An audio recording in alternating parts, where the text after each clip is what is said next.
नमस्कार विद्यार्थी मित्रांनो, स्वागत आहे तुमचं विदर्भ आयएस अकॅडमीच्या ऑनलाईन प्लॅटफॉर्मवर। विद्यार्थी मित्रांनो, आज जो राज्य सेवा पूर्व परीक्षा 2022चा जो पेपर झाला, पेपर 1, त्यामधला आपण राज्य व्यवस्था या घटकावर आयोगाने 15 प्रश्न विचारले। आयोगाच्या एकूण प्रश्नांची लेवल जर बघितली तर मॉडरेट प्रकारचा होता, म्हणजे अर्थव्यवस्था तर आपल्या वाचण्याच्या संदर्भातील नव्हतीच असं तुम्हाला कुठे वाटेल। आणि खऱ्या अर्थानं यावर्षी कुठेतरी आता वाटतंय की आयोग खरंच तो यूपीएससीचा पॅटर्न आयोगाने पूर्णतः अडॉप्ट केला आहे। राज्यव्यवस्थेच्या प्रश्नामध्ये मी तुम्हाला सांगणारच आहे की कशा प्रकारे काय करायचं आहे। प्रश्न हे करंट बेस होते। ओके, चला आता बघा, लक्ष द्या। पहिला प्रश्न म्हणजे प्रश्न क्रमांक 11, ठीक आहे। पहिला प्रश्न, आता यामध्ये कीवर्ड होता। हा प्रश्न फक्त आणि फक्त एका कीवर्ड वरून सोडवायचा होता, आणि जे कार्यकर्ते असतील आपले, ज्यांना तो कीवर्ड माहित आहे त्यांनी तो 100% बरोबर मारला असेल। आणि तो कीवर्ड होता नाविन्यपूर्ण वैशिष्ट्य। आणि असंच वाक्य तुम्ही एम लक्ष्मीकांत किंवा रंजन कोळंबे सरांच्या पुस्तकात किंवा इतरही कोणत्या नोट्समध्ये वाचता की महामानव डॉक्टर बाबासाहेब आंबेडकरांनी कशाला नाविन्यपूर्ण वैशिष्ट्य म्हटलं, ठीक आहे, किंवा नाविन्यपूर्ण वैशिष्ट्य कोणी म्हटलं। सो बी आर आंबेडकर हे त्याचं उत्तर असेल। आणि विद्यार्थी मित्रांनो, जेव्हा आपण भारतीय संविधानामध्ये भाग 3 म्हणजे मूलभूत जे आहेत, ठीक आहे, हक्क आहेत आणि मार्गदर्शक तत्वे भाग 4 मध्ये टाकली, का तर तेवढे म्हणजे आर्थिक कुवत भारताची नसल्यामुळे आपण त्याचे न्याय प्रविष्ट आणि गैर न्याय प्रविष्ट असे 2 भाग पाडले, ठीक आहे। आणि के.टी. शहा एक मोठे कार्यकर्ते होते संविधान सभेतील। के.टी. शहा यांनी बाबासाहेबांना प्रश्न विचारलं की मग तुम्ही असे हे जे मार्गदर्शक तत्व तयार करत आहात, हा तर एक बुडत्या बँकेचा चेक आहे। त्याच्यावर बाबासाहेबांनी म्हटलं की हा जरी, ठीक आहे, न्याय प्रविष्ट नसेल तरी हे लोक प्रविष्ट असतील। म्हणजेच बाबासाहेबांनी के.टी. शहांना उत्तर देताना म्हटलं होतं की संसदीय लोकशाहीसाठी निर्माण करण्यात आलेल्या राज्य घटनेत मार्गदर्शक तत्वांचा समावेश करणे हे एक नाविन्यपूर्ण वैशिष्ट्य आहे। ही तत्वे बंधनकारक स्वरूपाची नाहीत, म्हणजेच न्यायप्रविष्ट नाहीत, मात्र सत्तेवर जो कोणी येईल तो त्याचा मनमानीपणे वापर करू शकणार नाही। कोणतंच सरकार त्याचा मनमानी वापर करू शकणार नाही। त्याला या तत्वांचा आदर करावा लागेल। त्याचा भंग झाल्यास त्याबद्दल न्यायासमोर जाब विचारला जाणार नाही, म्हणजेच न्याय प्रविष्ट नाहीत, परंतु निवडणुकीच्या वेळी मतदारांना निश्चितपणे उत्तर द्यावं लागेल, म्हणजेच ते काय आहेत, लोकप्रविष्ट आहेत असे बाबासाहेबांनी उत्तरादाखल म्हटलं होतं। आणि हे डिबेट सर्वांना पटलं आणि त्यानंतर मग पुढच्या भागांवर मतदान आणि फेरविचार चालू झाला। त्यानंतरचा प्रश्न, ठीक आहे, त्यानंतरचा जो प्रश्न आहे तो कॅगवर प्रश्न आलेला आहे आणि थोडासा म्हणजे एकदम सुटसुटीत असा होता। ज्याने किमान त्या कॅगबद्दल माहिती असेल त्यांनी या प्रश्नाला व्यवस्थित प्रकारे टॅकल केलं असेल। सर्वात पहिले, कोणती विधान बरोबर आहे? ते राष्ट्रपतींची मर्जी असेपर्यंत पदावर राहतात नाही। राष्ट्रपतींची मर्जी असेपर्यंत म्हणजे काय, राष्ट्रपतीला वाटलं तर राष्ट्रपती कधीही त्यांना पायउतार करतील अशा प्रकारची तरतूद होती का? तर बिलकुल नाही, कारण की त्यांना पदावरून काढण्यासाठी एक संसदीय पद्धती आहे। आणि म्हणजेच सर्वोच्च न्यायालयाच्या न्यायाधीशाला ज्या प्रकारे पदावरून दूर केलं जातं त्याचप्रमाणे यांना पदावरून दूर केलं जातं। आणि यांचा कार्यकाल तुम्हाला माहिती आहे 6 किंवा 65 वर्ष, जे लवकर घडेल ते। त्याच्यामुळे हे विधान चुकलं आणि आपल्याला बरोबर विचारलं, त्याच्यामुळे हे उत्तर नसेल आणि हे उत्तर नसेल। दुसरं, ते सर्वोच्च न्यायालयाचे न्यायाधीश इतके वेतन घेतात, त्यांचा पदाचा दर्जा, वेतन आणि सर्व जे असेल हे न्यायाधीशाच्या सारखं असेल, ठीक आहे। त्याच्यामुळे विधान ब बरोबर आणि इन हाऊ कंडिशन बी आपल्याला बरोबर पाहिजे। आयोगाने ऑलरेडी बी बरोबर दिलं होतं, त्याच्यामुळे नाही विचार केला असता तरी चाललं असतं, कारण की 2 ऑप्शन एलिमिनेट झाले।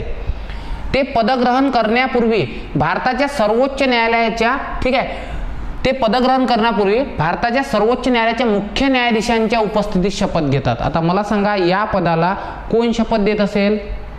ठीक आहे, कोण देत असेल शपथ? आपल्याला विधान बरोबर विचारलं, राष्ट्रपती देतात, त्याच्यामुळे हे विधान चुकलं, ठीक आहे। आणि बघा की फक्त भारताच्या सर्वोच्च न्यायालयाने, ओके, बघा लक्ष द्या की फक्त भारताच्या सर्वोच्च न्यायालयाने केलेल्या चौकशीनंतरच त्यांना राष्ट्रपती पदावरून दूर करू शकतात. आणि मी तुम्हाला सांगितलं त्यांना पदावरून करण्याची एक स्वतंत्र पद्धती आहे. त्याच्यामुळे दोन कारणं आहेत, एक अकार्यक्षमता आणि गैरवर्तन. कारणं पण तिथे 148 मध्ये नमूद केलेले आहेत, त्याच्यामुळे हे पण चुकीचं असेल. मग आपल्याला फक्त बरोबर विचारलं आहे, त्याच्यामुळे केवळ विधान बी काय असेल, हे बरोबर असेल. कळलं? चला त्यानंतर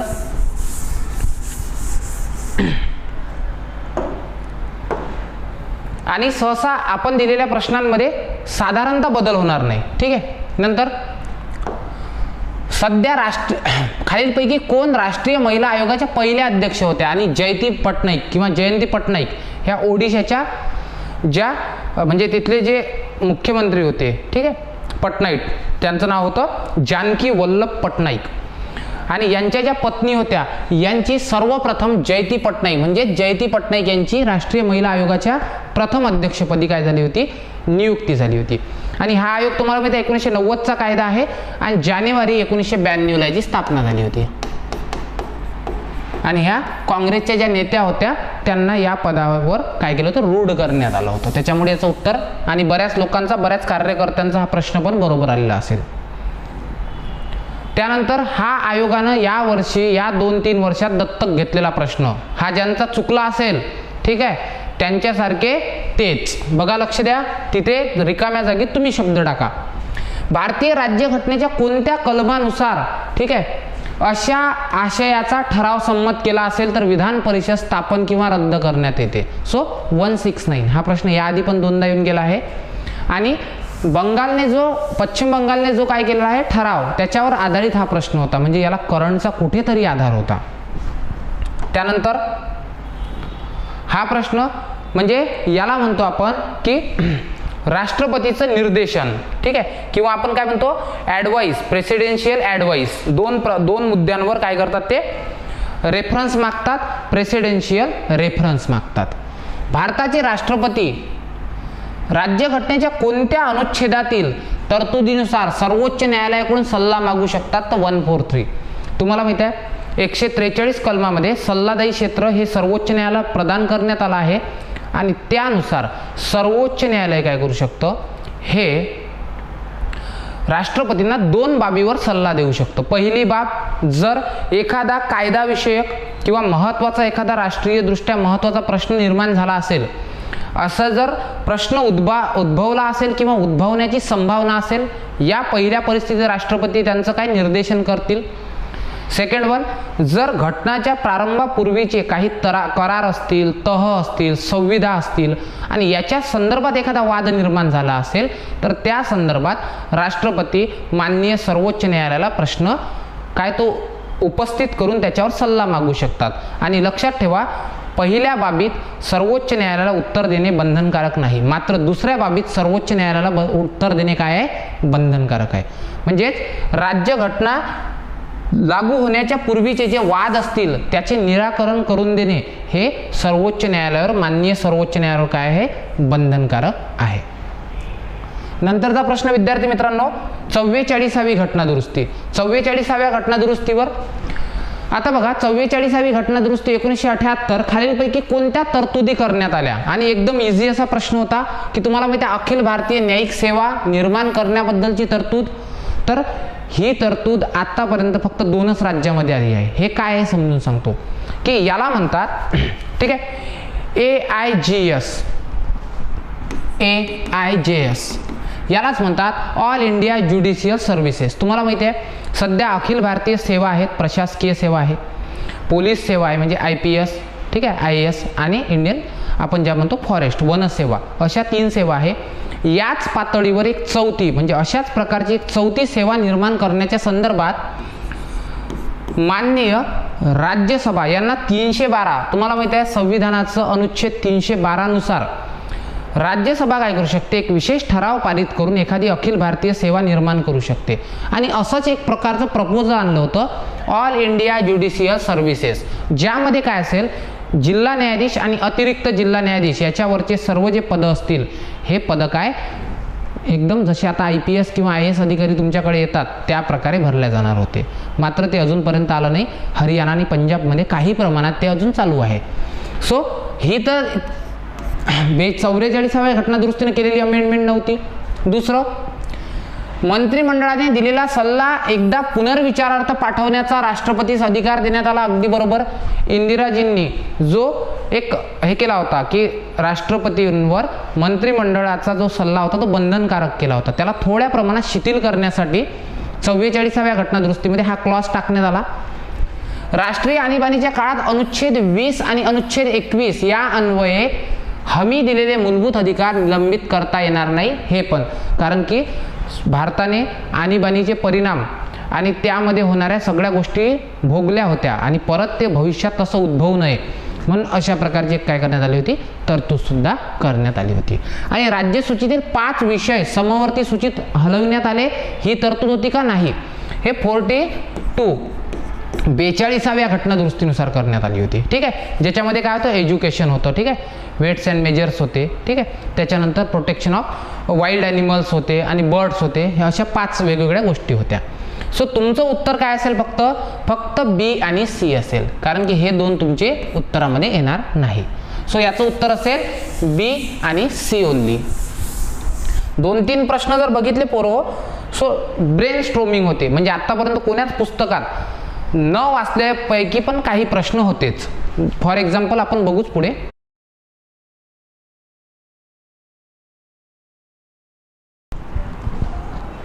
त्यानंतरचा नेक्स्ट वन क्वेश्चन आहे आणि हा क्वेश्चन आहे, खालीलपैकी कोणत्या समित्यांमध्ये संसदेच्या दोन्ही सभागृहाच्या प्रतिनिधीचा समावेश असतो? म्हणजे कोणती संयुक्त संसदीय समिती असते, म्हणजे ज्यामध्ये राज्यसभा आणि लोकसभा दोन्ही मेंबर असतील. चला बघा, तुम्हाला एक माहित आहे, लोक अंदाज समिती, तीच अंदाज समिती, एस्टिमेट कमिटी, यामध्ये फक्त आणि फक्त लोकसभेचे सदस्य असतात म्हणून त्याला आपण लोक अंदाज समिती म्हणतो. त्याच्यामुळे ई एलिमिनेट होईल, ई इथून एलिमिनेट झाला. ठीक आहे. आपल्याला काय विचारलं, दोन्ही याचे असतील. आता मला एक सांगा, कामकाज सल्लागार समित्या ह्या प्रत्येक सभागृहाच्या वेगळ्या नसतील का? लोकसभेचं कामकाज वेगळ्या प्रकारे चालेल, राज्यसभेचं वेगळ्या प्रकारे चालेल. सो दोघांचे ह्या काय असतात, वेगवेगळ्या असतात. त्याच्यामुळे ही पण संयुक्त समिती नसेल. सो आपल्याला इथे पण सी हे उत्तर नको. विशेषाधिकार समिती, प्रत्येक सभागृहाची एक विशेषाधिकार समिती असते. ठीक आहे. आणि ही संयुक्त नसते, वेगवेगळ्या कमिटी असतात. आणि आपल्याला काय विचारलं, दोन्ही सभागृहाच्या प्रतिनिधीचा समावेश असेल. सो अशी अनुसूचित जाती व जमाती यांच्या कल्याणासाठीची समिती आणि महिला सबलीकरण समिती. सो याचं उत्तर क्रमांक काय यायला पाहिजे, ए आणि बी हे उत्तर असेल. कळलं? सो अशा प्रकारे हा प्रश्न टॅकल करायचा होता. नंतर बघा, नंतरच्या क्वेश्चन कडे येतोय आपण. राष्ट्रीय अनुसूचित जाती, आता तुम्हाला माहिती आहे कैलास सांपला यांची काय झाली, नियुक्ती झाली होती. ओके, ठीक आहे, म्हणजे आयोगाच्या अध्यक्षपदी. आता बघा, लक्ष द्या, अनुसूचित जाती SC आयोग राज्यघटनेच्या कोणत्या कलमामध्ये? आणि तुम्हाला माहिती आहे आता अलीकडे 338AB हे फार चर्चेत आहे, बी फार चर्चेत आहे, त्या संदर्भात हा प्रश्न आयोगाने विचारला आहे. आणि 338 मध्ये काय आहे, तर national commission for schedule caste. आणि तुम्हाला माहिती असेल 65वी घटनादुरुस्ती आपण केली होती आणि त्यानुसार जो वन मेंबर जो होतो त्याला मल्टी मेंबर अशी आपण कमिशन बनवलं होतं. आणि एक घटनादुरुस्ती तुम्हाला आठवत असेल 89th अमेंडमेंट, ज्याच्याद्वारे आपण SC आयोग आणि ST आयोग काय केला, हा वेगळा केला. ठीक आहे. 89वी घटना दुरुस्ती आणि याच्याद्वारे वेगळा केला. आणि 338A मध्ये आपण काय टाकला होता, ST आयोग टाकला होता. 5 सदस्य असा आयोग असतो, एक अध्यक्ष, एक उपाध्यक्ष आणि 3 इतर सदस्य, ज्यांची नियुक्ती कोण करतात, राष्ट्रपती करतात माननीय. सो याचं उत्तर 338 असेल. चला पुढे बघूया. नंतरचा प्रश्न, हा ज्यांनी चुकवला असेल, ठीक आहे, त्यांना मानाचा मुजरा, 21 तोफांची सलामी एकदम. ठीक आहे. 13 डिसेंबर 1946 रोजी यांनी भारताच्या घटना समितीमध्ये उद्दिष्टांचा ठराव मांडला. कोणी मांडला, पंडित जवाहरलाल नेहरू. आणि तुम्हाला माहित आहे यावरूनच आपण काय केलं आहे, यावरूनच सरनामा बनवला आहे, म्हणजे याचंच रिफ्लेक्शन सरनामा आहे, हे तुम्हाला माहित असेल. ठीक आहे. जो कधी 22 जानेवारीला काय करण्यात आला होता, मंजूर करण्यात आला होता 47 मध्ये. पुढे नंतरच्या प्रश्नाकडे वळतोय. आता हा प्रश्न फारच इंटरेस्टिंग असा प्रश्न, खालील विधाने विचारात घ्या. विभागीय खटल्यासह, बघा इथे हा शब्द फार महत्वाचा, हा तुमचा काय होता, क्वालिफाईंग वर्ड इथे होता. विभागीय खटल्यासह कोणत्याही खटल्यात कोणत्याही व्यक्तीस एकाच गुन्ह्यासह एकापेक्षा अधिक वेळा आरोपी केले जाणार नाही आणि एकापेक्षा अधिक वेळा शिक्षाही दिली जाणार नाही. तुम्हाला माहित आहे डिपार्टमेंटल चौकशीमध्ये एकापेक्षा अधिक वेळा काय करता येते, त्याच्यावर चौकशी करता येते. डिपार्टमेंटल चौकशी ही साधारणतः पोरहो काय नसते तुमची, ठीक आहे. डिपार्टमेंटल चौकशी न्यायिक चौकशी नसते. त्याच्यामुळे हे विधान काय असतं, हे विधान चुकीचं आहे. कारण की असं पाहिजे होतं विभागीय खटल्याशिवाय कोणत्याही खटल्यात असा शब्द पाहिजे होता, तेव्हा हे विधान काय आलं असतं, बरोबर आलं असतं. ठीक आहे. नंतर स्वतः विरुद्ध साक्ष न देण्याबाबतचे संरक्षण हे तोंडी आणि कागदोपत्री पुरावे या दोन्ही बाबतीत लागू आहे. अगदी बरोबर, अगदी बरोबर. ठीक आहे. तुम्हाला तोंडी कबुली जबाब द्यायला भाग पाडला जाणार नाही किंवा मग कागदोपत्री असं कुठं दिलं आहे, इंडियन एव्हिडन्स ऍक्ट मध्ये पण सरळ सरळ दिलेलं आहे. पुढे स्वतः विरुद्ध साक्ष न देण्याबाबतचे संरक्षण फौजदारी आणि दिवाणीमध्ये आहे का, नाही, फक्त फौजदारी खटल्यामध्ये लागू आहे. आणि आपल्याला काय विचारलं यांनी, कोणतं विधान बरोबर आहे. सो विधान क्रमांक ब बरोबर असेल, कारण की इथं दिवाणीमध्ये हे संरक्षण लागू नसतं. कळलं. पुढे बघा, नंतरच्या प्रश्नाकडे आपण मूव्ह करतोय. प्रश्न क्रमांक नेक्स्ट 1 371 वर. आतापर्यंत आयोगाने हा प्रश्न कितीतरी वेळा विचारला आहे, असा 371 वर. मात्र हा जरा वेगळ्या प्रकारे आयोगाने आज विचारला. बघा, योग्य पर्याय निवडा. राज्यघटनेतील अनुच्छेद 371 नागालँडसाठी विशेष तरतुदी करण्यात आल्या आहेत. अगदी बरोबर. ज्या राज्यांसाठी विशेष तरतुदी आहेत त्या संदर्भातलं हे कलम होतं. नागांच्या म्हणजे नागा लोकांच्या धार्मिक आणि सामाजिक प्रथांच्या बाबतीत संसदेच्या कोणत्याही कायद्यास नागालँड विधानसभेच्या मान्यतेशिवाय लागू करता येते. अगदी बरोबर. जोपर्यंत नागालँडची विधानसभा काय करणार नाही, ही रॅटिफिकेशन देणार नाही, तोपर्यंत जे नागा लोक आहेत त्यांच्या धार्मिक आणि सामाजिक प्रथांना कोणीही हस्तक्षेप करू शकत नाही. आणि तिथल्या जमिनी पण आदिवासी खेरीज दुसरे लोक विकत घेऊ शकत नाहीत. आणि सर्वात ट्युएनसँग हा जो जिल्हा आहे हा सर्वाधिक विकसित नाही, हा सर्वात मोठा जिल्हा आहे. अगदी बरोबर. मात्र मागासवर्गीयाच्या यादीत आहे तो. 2006 मधलं एक सर्वे आहे ज्यामध्ये भारतातील 600 जिल्ह्यांमध्ये 250 जे बॅकवर्ड जिल्हे होते त्यामध्ये एक हा जिल्हा होता. आणि बऱ्यापैकी अजूनही तो चर्चेत असतो तिथल्या मागास परिस्थितीमुळे. सो यातलं काय असेल, विधान ए आणि बी हे फक्त केवळ बरोबर असतील. कळलं. सो हे 3 नंबरचं विधान काय असेल, चुकीचं असेल. आणि ज्या कार्यकर्त्यानं कदाचित हे वाचलेलं असेल, याआधी वाचलेलं असेल की हा मागास जिल्हा आहे, त्याचा हा प्रश्न अगदी बरोबर आला असेल. त्यानंतरचा हा प्रश्न मी तुम्हाला आधीही सांगितलं आहे बऱ्याचदा व्हिडिओमध्ये आणि आताही सांगतो की ज्याची मेन्स पक्की असते ना त्याला असे प्रश्न फार सोप्या पद्धतीने जमतात. आता पंचशील तत्व, पंचशील धोरण, विदेश नीतीचं पंचशील धोरण. सर्वात पहिले इंडोनेशियाचे जे पंतप्रधान राष्ट्राध्यक्ष होते त्यांनी असे उद्गार काढले होते. आणि त्यानंतर पंडित जवाहरलाल नेहरू यांनी चीन सोबत एक करार केला एप्रिल 1954 मध्ये तिबेटच्या संदर्भात, ज्यामध्ये 5 होलिस्टिक जे होते, ठीक आहे, काय म्हणतो आपण त्याला की प्रिन्सिपल्स होते, ठीक आहे, पवित्रवादी, त्याला पंचशील तत्व असं म्हणतात. मग बघा पंचशील तत्वामध्ये काय सांगितलं होतं, एकमेकांच्या प्रादेशिक अखंडता आणि सार्वभौमत्वाचा आपण आदर करावा. अगदी बरोबर. दुसरं, परस्परांच्या अंतर्गत विषयामध्ये हस्तक्षेप न करणे, म्हणजे भारताने इतर देशाच्या आणि इतर देशांनी भारताच्या अंतर्गत बाबीत ढवळाढवळ करू नये.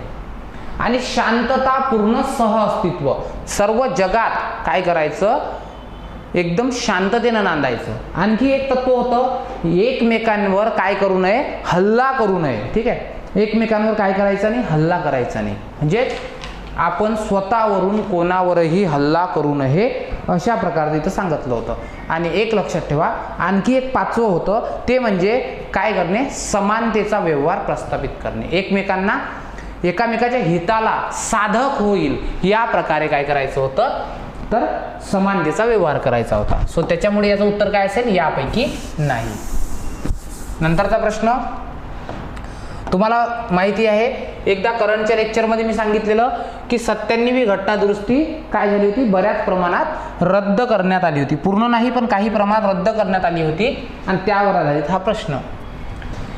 2011 मध्ये 97व्या घटना दुरुस्तीने सहकारी संस्था हा राज्य घटनेत समाविष्ट करण्यात आलं. अगदी बरोबर. अनुच्छेद 19A(C) सहकारी संस्था स्थापन करण्याचा अधिकार बहाल करण्यात आला. अगदी बरोबर. म्हणजे सीच्या क्लॉजमध्ये वा सहकारी संस्था असा एक काय टाकला होता, एक क्लॉज टाकला होता. नंतर लॉर्ड कर्झन यांच्या कारकिर्दीत भारतातील पहिला सहकारी कायदा 1904चा आणि 1912चा, पहिला पण आणि दुसरा पण, हे दोन्हीही कायदे लॉर्ड कर्झनच्या काळात करण्यात आले होते आणि हे फक्त वित्त पुरवठ्याच्या पतपुरवठ्याच्या संदर्भात होता हा कायदा 1904चा. ठीक आहे. एडवर्ड लॉ होता आणि एडवर्ड लॉ कमिटीनं सांगितलं होतं की अशा प्रकारचा भारतात काय असावा, कायदा असावा. ठीक आहे. रायफेझन प्रकारची एक सहकारी संस्था आपण स्वीकाराव्या आणि त्याचा आपण स्वीकार केला होता. सो तीनही विधानं काय असतील याचे बरोबर असतील. नंतर बघा नंतरचा प्रश्न, हा प्रश्न 311. मी तुम्हाला सांगितलं होतं की हा प्रश्न बऱ्याचदा कुठेच डिस्कस केला जात नाही, मात्र हा अलीकडे चर्चेत आहे. तुम्हाला माहित आहे मुंबई मधले जे आयुक्त होते, मुंबई आयुक्त, त्यांच्या पद नियुक्तीच्या संदर्भात असा वाद निर्माण झाला होता 311चा आणि यावर आता आपण डिस्कशन घेऊ. संघराज्य अथवा राज्य यांच्या नियंत्रणाखालील नागरी पदावर कार्यरत असणाऱ्या व्यक्तींना बडतर्फ करणे, पदावरून दूर करणे किंवा पदावर नत करणे, म्हणजे ठीक आहे त्याचं डिमोशन करणे, याच्याबद्दल कोणतं विधान चुकीचं आहे, आयोगानं हायलाइट करून चुकीचं विचारलं आहे. बघा, अनुच्छेद 311 खाली असलेले संरक्षण हे लष्करी सेवेतील व्यक्तींना उपलब्ध नाही. अगदी बरोबर. लष्करासाठी वेगळे कायदे असतात, मार्शल लॉ. ठीक आहे, म्हणजे त्यांचे आर्मी ऍक्ट असतात, मार्शल लॉ म्हटल्यापेक्षा आर्मी ऍक्ट असतात, म्हणून त्यांना उपलब्ध नाही. हे अगदी विधान बरोबर आहे. अनुच्छेद 311 खाली असलेल्या संरक्षणास आयुर्विमा महामंडळ, तेल व नैसर्गिक वायू मंडळाचा LIC, ONGC सारख्या वैधानिक महामंडळातील कर्मचारी पात्र नाहीत. अगदी बरोबर. कारण की हे महामंडळ आहेत, त्यांना हे संरक्षण नसतं. त्यांच्यासाठी कोणतं संरक्षण असतं, ठीक आहे, त्यांच्यासाठी म्हणजे आपण काय म्हणू शकतो, सिव्हिल सर्व्हिसेसचं संरक्षण आहे फक्त. नंतर अनुच्छेद 311 मधील तरतुदी केवळ स्थायी, सर्वोच्च न्यायालयाने या संदर्भात निर्णय दिला आहे. माननीय सर्वोच्च न्यायालयाने सांगितलं की 311 मधले जे तरतुदी आहेत ह्या फक्त परमनंट लोकांना लागू होतील, टेम्पररी बेसवर काम करणाऱ्या लोकांना नाही.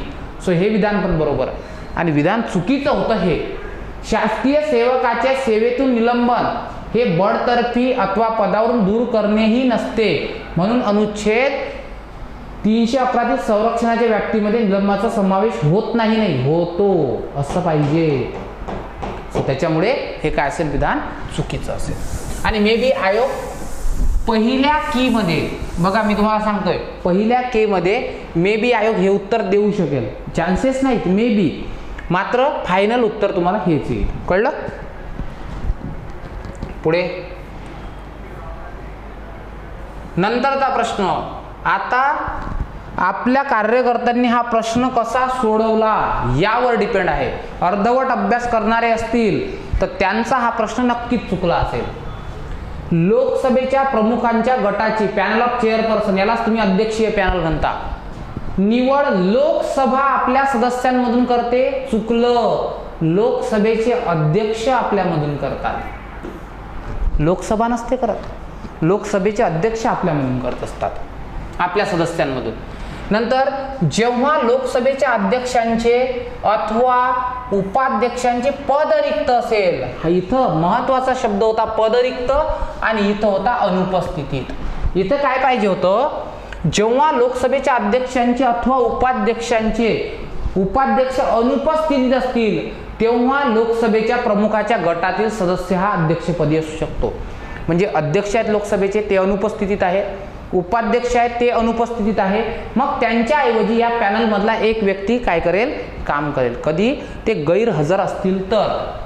त्याच्यामुळे हे विधान चुकलं. इथं पद रिक्त नको, इथं काय पाहिजे, गैरहजर. म्हणजे हे शब्द एकमेकाला अल्टरनेट करावे लागतील. नंतर अध्यक्ष, उपाध्यक्ष आणि लोकसभेच्या प्रमुखांचा व्यक्ती यांच्या अनुपस्थितीत, म्हणजे यांच्या पदरिक्तीत राष्ट्रपतीद्वारे नियुक्त केलेल्या सदस्याद्वारे अध्यक्षाची कर्तव्य पार पाडली जातील. म्हणजे इथं असं पाहिजे होतं की जर अध्यक्ष उपाध्यक्ष किंवा हे पॅनलमध्ये लोक काय आहेत, हे पदावर नाही आहेत, अशा वेळेस काय होईल, अशा वेळेस राष्ट्रपती नियुक्ती करेल. त्याच्यामुळे हे तिन्ही विधान काय असतील, चुकीचे. वरीलपैकी एकही बरोबर नाही. कळलं का रे? आत्ता वाटत असेल असं चुकलं का, इथे चूक झाली का? ठीक आहे, चलो. सो हे तुमचे एकूण काय होते, राज्य व्यवस्था यावरील एक्सप्लेनेशन. ठीक आहे, thank you so much, keep study.